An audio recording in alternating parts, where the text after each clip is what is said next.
Welcome aboard Just Jets with your captain, Matt O'Leary. Buckle up and enjoy the ride.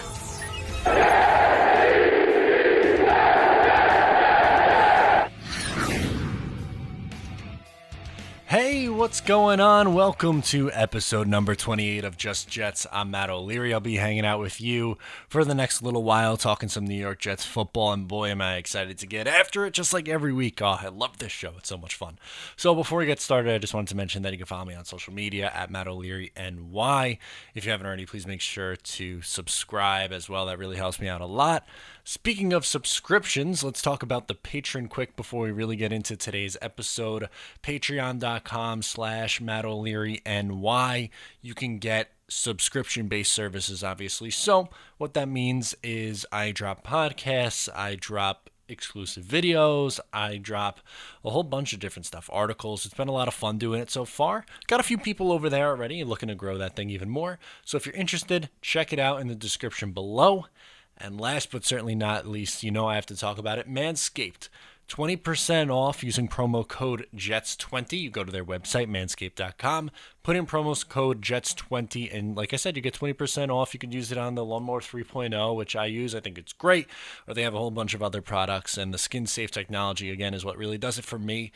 I like it. I use it every time I shave, and it works out well for me. So hopefully you check it out. Use that discount code and get yourself something nice.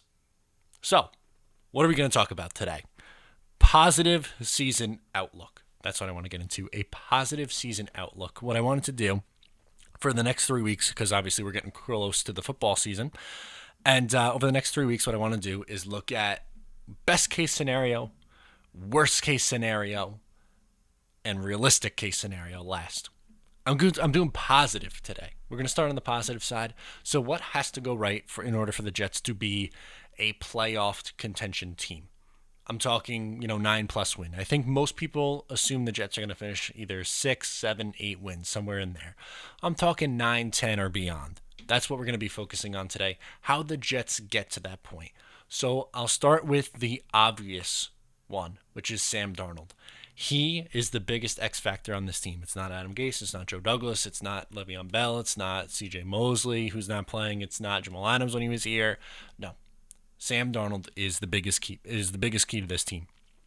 If he takes that significant step in year 3, I'm talking like a huge step forward. If he takes a little bit of a step forward, I don't think they're going to be a playoff contention team. But if he blows everybody out of the water and goes, and it looks like a top 5 quarterback, top 10 quarterback in the league, yeah, that's definitely an easy way to mitigate bad things on the roster, because the roster's not perfect. I don't want to get into the negative. This is supposed to be the positive episode, but if Sam Darnold is taking a phenomenal leap forward, big leap forward, then I think that gives the Jets a chance. Also, if Le'Veon Bell is Pittsburgh Steelers Le'Veon Bell, then I think the Jets have a definitely chance to make the playoffs. I'm talking if he's putting up 1,800 all-purpose yards, close to 2,000, 11, 1,200 rushing yards, and 600, 700 receiving yards. That would be huge for the New York Jets, and double-digit combined touchdowns. That would be absolutely huge for the New York Jets, because last year, let's face it, he didn't live up to the expectation. And sure, part of the reason for that was because they had a terrible offensive line. Gase didn't utilize him properly, but he is supposed to be in the best shape of his life. So if that's the case, well, then at that point, if he's Pittsburgh Steelers Le'Veon Bell, 34 years ago, then the Jets definitely have a chance to do something great this year. Which leads me, because we're going to talk a lot of offense first. The wide receiver position, a lot of people are worried about it. I think that's justified. But if the New York Jets are to be a 9, 10+ win team, they need Denzel Mims to be good right away. And they need Brashad Perriman to be the receiver that he was in the last 5 weeks. So Brashad Perriman has had a very inconsistent career. There's been ups, there's been downs. He looked like a draft bust, but he came into his own at the end of the season last year. Now, in training camp so far this year, he's looked really good. He didn't practice yesterday. He was banged up a little bit, which is a little scary. But if he, paces out for what he was putting up over the last 5 weeks of the year, and gives the Jets a 1,000+ yard season, then okay, we're looking at something here offensively. If Denzel Mims is good right away, that's another thing that's important. So I think Denzel Mims is going to be a good receiver. I think he eventually is going to be someone who you can expect 900 plus receiving yards each year, so on, and be like a solid starting outside receiver. In year one, wide receivers usually tend to struggle a little bit, and then they develop from there. But if he comes in and has like a DK Metcalf-like season or an Odell Beckham-like rookie season, is putting up, I'm going to say at minimum 900 yards or over 1,000 yards, then that again would help the New York Jets out tremendously and put them in a much better shape. Because right now on paper, if you're looking at it through the realistic lens, which we'll get to in a couple of weeks, I don't know if you could sit here and say that the Jets wide receiver group is all that great. But if Mims is as good as advertised from day one, if Perryman is as good as advertised as he was in the last 5 weeks for an entire season, and if Jamison Crowder does his thing, maybe the receiving core isn't as bad as what everyone thinks, and you could win 9 or 10 games. Defensively, if the defense doesn't regress, meaning that they finish top 10 in defensive DVOA, and Quinnen Williams takes a leap forward, and it's like an 8+ sack guy, someone who really gets after the quarterback a little bit more. He was a good run defender last year, but if he improves in the pass rush aspect of the game, then the Jets should be really in good shape defensively as well. Because, again, on paper, it doesn't look like pass rush is going to be all that good for this team. But if Quinnen takes that significant step forward, that would be huge. And this one, my last one that I wanted to get to, you can kind of throw out the door because of training camp so far. But we'll just say for the regular season that if they remain relatively injury-free, that has to be another key. Because last year they were so injured. From top to bottom, they were a really injured roster. So if you're trying to say, how do the Jets win 9, 10 plus games this year? The biggest key, don't get injured. Obviously, you need everyone to be healthy. You need this entire roster to be healthy. Sam Darnold has to take a significant step forward. Not another progressive step, because he did get better from year 1 to year 2. But in year 3, he would have to take a huge leap to a top 10 quarterback. Le'Veon Bell would have to be Pittsburgh Steeler. Le'Veon Bell, again, 1,800 plus all-purpose yards. Denzel Mims is going to have to be good right away. Perryman's going to have to be good right away. Also I didn't talk about Chris Herndon, because I guess I'm expecting him to be good this year, but he's got to be, what he was in the second half of 2018. Defense can't regress. Quinnen Williams has to take the leap, no injuries. Offensive line has to maybe overperform a little bit. Like right now, I think they're maybe, I'm going to say around the 20th best unit. If they are a top 15 unit in the league, then maybe you can get to that 10-win plateau. And I'm rooting for all those things to happen, but basically the point, in order for a positive season record-wise to happen, a lot of things have to go right for this team. Is it impossible? No, it's not impossible. But like I said, I think a lot of things have to go right for this team. They're not a team that has a ton of depth. That's why the injuries come into play. They're not a team that on paper has a lot of playmakers. So that's why you need career years out of guys like Brashad Perryman and Mims to burst on the scene right away, and Le'Veon Bell to turn back the clock to the Pittsburgh days. And if all those things happen, then yeah, maybe you can sell me on 9+ wins. We're going to save what I think for the realistic one in a couple of weeks, but I just wanted to get out there what I think has to happen in order for the Jets to have that positive momentum, that positive mojo going into the 2020 season, because it's a tough schedule. It is. So like I said, a lot has to go right for this team. Is it impossible? No. Would I bet on it? I don't know about that. Let's get into those voicemails. First one is from Liam out in Sayville. So let's hear from Liam. Hey, Matt. This is Liam from Sayville. My question is, with Vincent Smith and Denzel Mims being out, do you think Joe Douglas will possibly sign another wide receiver after Chris Hogan? Maybe someone like Josh Gordon, for example. How would you feel about bringing in Josh, and who else can you possibly see Joe Douglas signing? Thanks, and go Jets. Yeah, I'm not really – I really want no part of Josh Gordon or Antonio Brown when Joe Douglas came in here, he really talked a lot about building the culture and getting the right guys in here. So I'd be very surprised if they go down that route. I'm not saying that there isn't talent there, but I think the extracurriculars kind of will scare them off, which it scares me off slightly. I think you're more likely to see a Demaryius Thomas come back. I think that makes a lot of sense. A bigger wide receiver to play on the outside, can mentor Denzel Mims. I wouldn't be surprised if we see Demaryius Thomas on this roster. Plus, he knows the Adam Gase offense. Am I the biggest Demaryius Thomas fan in the world?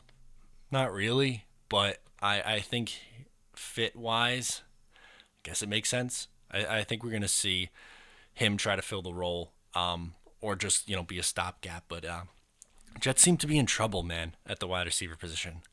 A lot of injuries. I really hope Mims gets back on the field soon because it's not easy to transition to the NFL as a rookie. And missing the amount of time that he has, I don't know, makes me a little bit nervous. So thank you for the question, Liam. Hopefully that answered it for you. Next up is Hans from Poughkeepsie. He wants to talk about the college football season and the impact on the Jamal Adams picks. Hey, what's up, Matt? It's Hans from Poughkeepsie. And first, I just want to congratulate you on everything that's going on, the new sponsorship, all the new projects. I appreciate it, man. I really do. And I want to see you keep moving forward. But my question for this week is, I've seen reports saying that since a lot of college leagues, like the Big Ten, Pac-12, are canceling their seasons, right, and players opting out because of COVID-19, they've been saying that the Jamal Adams trade is being devalued more and more by the day, which I think is complete baloney. Because that trade is still amazing. But they're saying that it's being devalued because GMs won't know who to pick and they won't know what players are going to look like this year before they go into the NFL draft. And I also think that that's a bunch of baloney because GMs are smarter than that. GMs know who they're going to get a year, sometimes even 2 years in advance. And that's one thing I think with our man Joe Douglas. Man, he probably knows who he's going to pick last year. He probably knew who we're going to pick for this year. And so I just want to get your opinion on that, see what you think. Are the picks being devalued? In my opinion, no. But I just want to get your opinion. Love what you're doing. Keep doing what you're doing. And as always, go Jets, baby. Appreciate the question, Hans, and the kind words at the beginning. It really does mean a lot. I hope you guys realize that. I really do appreciate all the love and support. It really means a lot to me.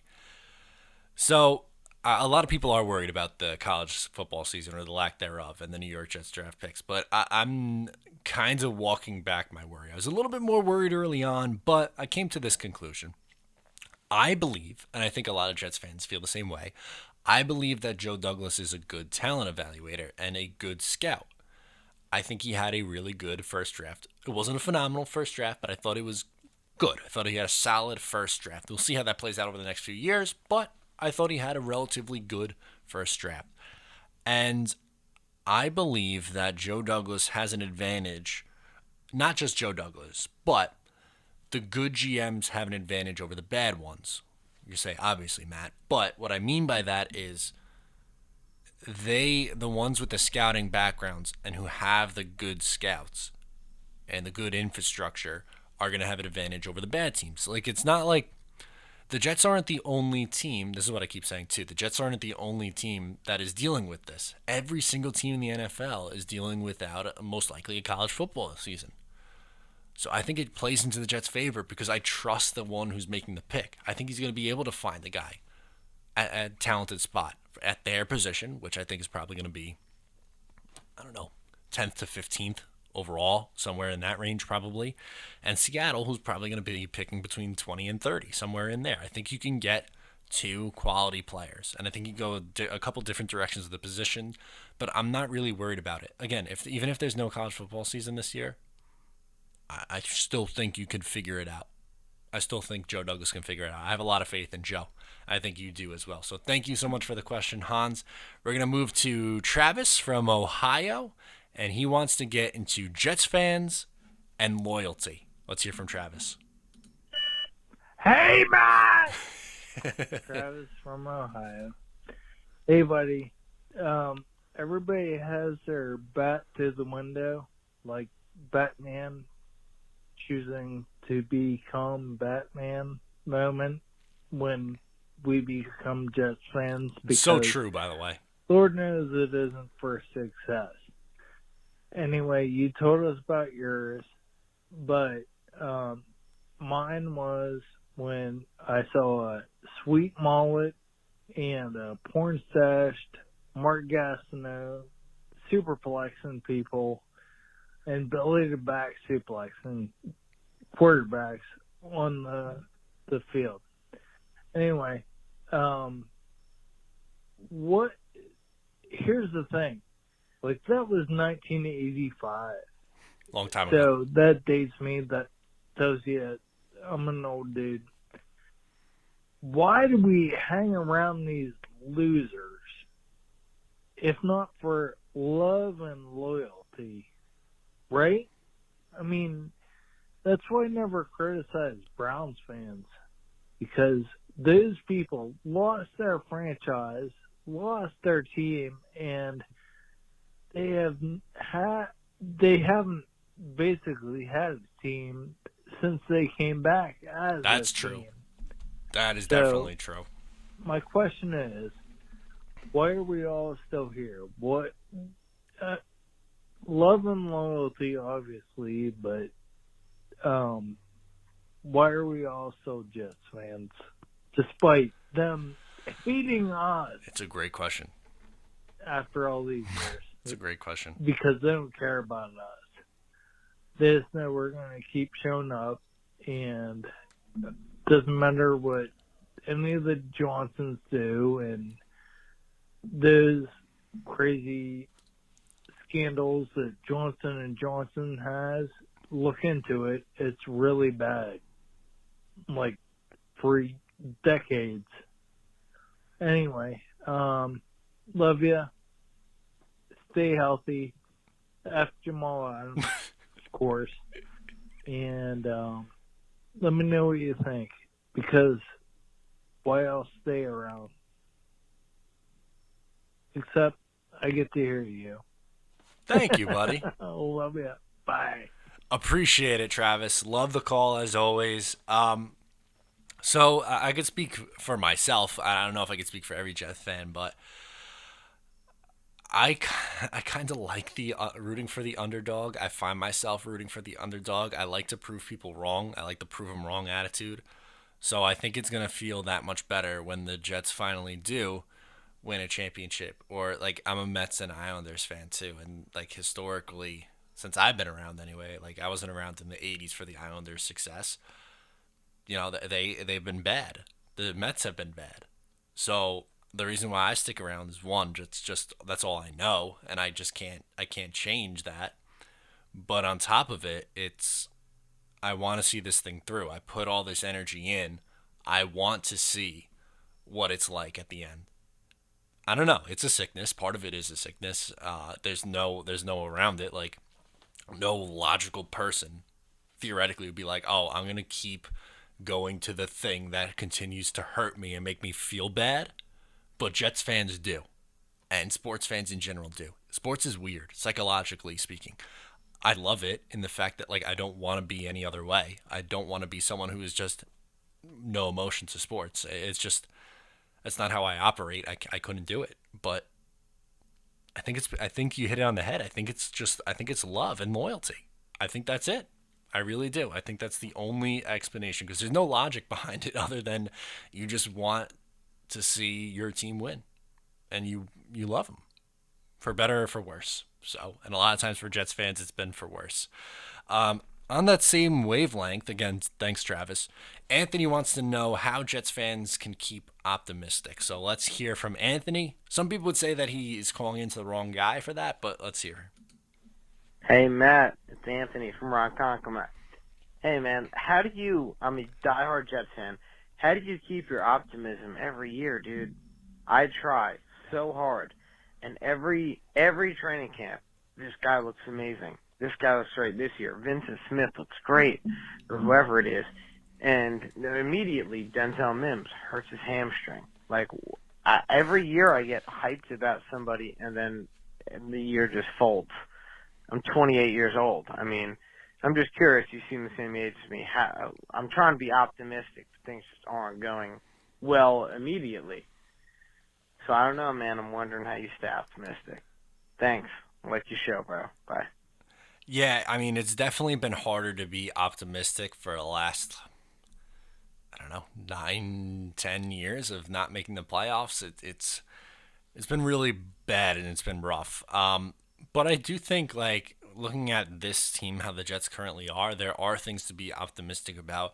Maybe not for this year in particular. Like, I don't expect them to, be over 500 or anything like that. But I think you could be optimistic about Sam Darnold. I think you could find a lot of things to be optimistic about with Sam Darnold. I think the Jets finally figured out a quarterback problem that they've had for decades, which that's huge.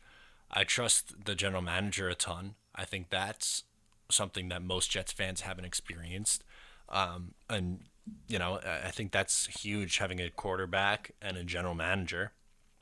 I think that there's some intriguing pieces on this roster. Outside of that, I'm excited about Denzel Mims. I'm optimistic about him. Maybe not in year one, but just the future with him. Didn't love the Quinnen pick, but I think he has talent. So I think that could be an exciting building piece. It's not easy because, again, they don't give you a ton of reasons on past history to be optimistic about. But you want to see the thing through, and that's why I do it. I want to see the thing through. I think eventually they could turn this thing around. I really do, and I believe that Sam Darnold and Joe Douglas will turn this thing around. I'll say that. That's as far as I'll go. That those two can turn this thing around. It might not be this year. It might not be with the current head coach, but I have faith in both Sam Darnold and Joe Douglas. And if you have faith in the general manager and the quarterback, you're in pretty good shape there. Still got a ways to go. Still have a ways to go. I get the frustration, Anthony. I really do. But just keep holding out, man. We're all in this together. Next up is Phil, who wants to talk about the 2021 wide receiving core. Yeah, 2021 Jets wide receiving core. Hey, Matt, it's Phil. I got disconnected again, but sorry about that. Let me know what you think about this idea, right? So the Jets go like 5-11. I don't think that's going to happen. Like 6-10, 7-9, somewhere around that, right? So we have like a top 10 pick, right? So like, as if I'm Joe Douglas, let me know what you think about this idea, right? So we cut Jamison Crowder, right? That's what I would do. We save up $8 to $10 million in cap.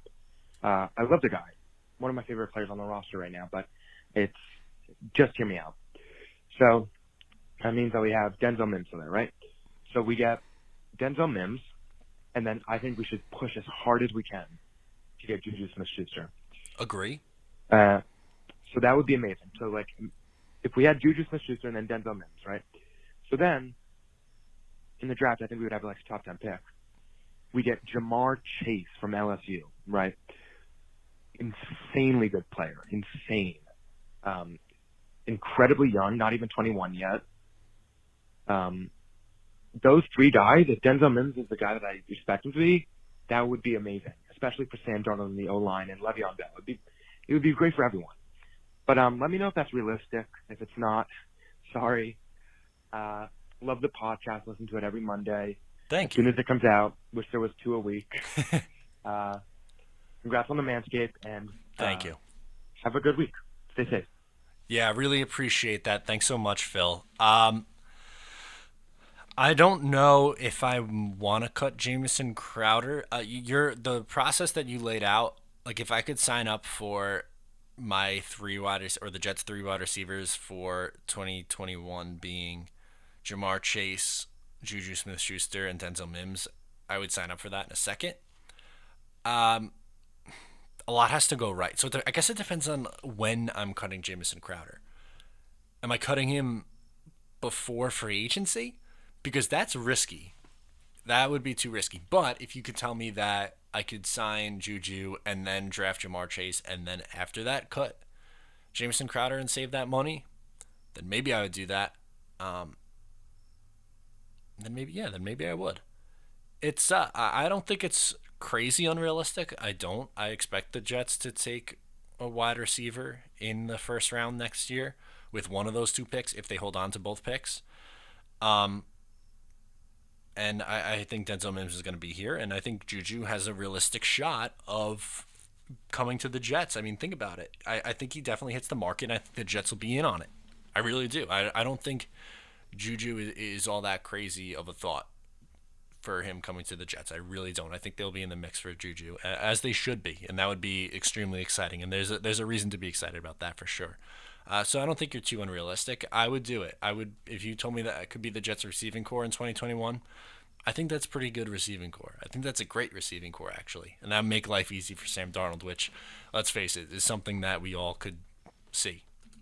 Next up is Bigums from North Carolina, who wants to talk about the 2021 draft and so on and so forth. What's going on, Matty O? What's good with you? It's Bigums from North Carolina. Got a quick question for you. With the uncertainty of the 2021 draft, do you really think that if we take that first round pick and flip it for a guy like Keenan Allen or, Allen Robinson or Juju Smith-Schuster, do you think that pick would be better served used for that, or to wait into the draft and try to get a guy like Jamar Chase? Let me know what you think. Love your show. Keep up the good work. I'll holler at you. Really appreciate the question, Bigums. Thank you so much. So, I think that I would be okay with the Jets going either direction. I know that's such a cop-out answer, but I mean, really, because I think maybe outside of Keenan Allen, just because he's on a little bit on the older side. So I think if you're trading for him, I don't know if you're re-signing him, but I would be all about trading for Juju or Allen Robinson and then extending them. I think both of those receivers are bona fide number one receivers, which is what the Jets need. Also, I really like the idea of having 2 first-round picks and building around the young talent, as in, maybe you're taking Jamar Chase with the first one, and then you're taking edge rusher later on with the Seattle pick, or maybe you're taking another offensive lineman. I think you get creative with the number of assets that you have, and either way, whether it's through a trade or just going through the draft, I'm for. I could get behind either one, really, to be honest with you. I do think that this team could use a wide receiver right now, so I'm not opposed to trading for Allen Robinson or Juju at all. I'm really not. On the same side, I'm not opposed to holding on to the picks either. I don't think Joe Douglas can. I don't think either side of the argument is wrong. I really don't. I think you can go right either way. So I'd be okay with it, Bigums. I'd be completely fine with that. Next up is Josh from Woodmere. He's a little bit worried about the wide receiver room, so let's hear from Josh. Hi, Matt. It's Josh from Woodmere. I was just thinking about, Sam potentially breaking out, and I think, the O-line got better. Everyone's saying that, Sam's been improving, and Sam looks good, but when I look at the receivers, man, I feel like it can happen. Crowder's solid, but Perriman's unproven. Mims is a rookie, and he's missing time in what's already a shortened off season. And your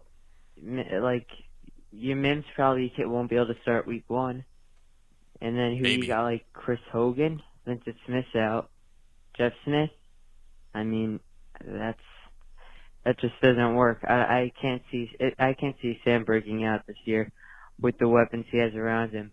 I think if he had an average offense, he had a solid number 1 receiver. He doesn't have the legit number 1 target.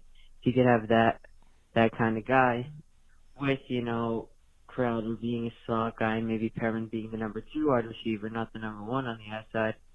Then maybe you could see him breaking out. I think he could break out, but okay. It's a brutal receiving core for him, and you can't even ask him to work with it. I mean, it's tough. Big downgrade from last year, and even last year we were pretty weak.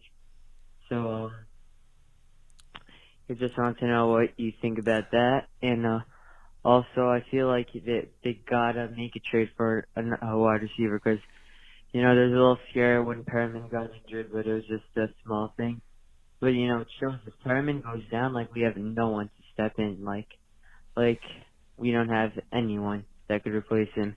Then we're really screwed. So I feel like there's all these receivers in free agency still, like Paul Richardson, you have Taylor Gabriel, you have Demarius Thomas, but all these guys are just another number 4 wide receiver, like another Dante Moncrief, another Chris Hogan. Dante Moncrief isn't signed, but another Chris Hogan, and just another one of those number 4 guys. The Jets don't need that. The Jets have their number 4 wide receiver, number 4, number 6 wide receiver. They need to solidify number 1 on the outside. Signing one in free agency right now, there is none. So that's not going to get you what you need. You got to go out there and make a trade sooner than later, else this year Sam just is going to be screwed because the O-line's solid, but the receivers are just, in my opinion, easily the worst receiving core in the NFL, and it's not fair for him. Can't do anything with that, so just want to know what you think about those 2 things. And thank you. Love the show, man, and go Jets. Yeah, I definitely think that it's a bad receiving room. It is. I don't know if I would go as far and say it's worse than last year's unit. I would say it's very similar to last year's unit, actually. I mean, you have Robbie. It was Robbie Anderson, Demarius Thomas, and Jamison Crowder for the most part. And this year it's going to be Perriman, because I don't expect that to be a long-term thing. Crowder and Mims/Hogan right now. I would say that's on par for what last year was.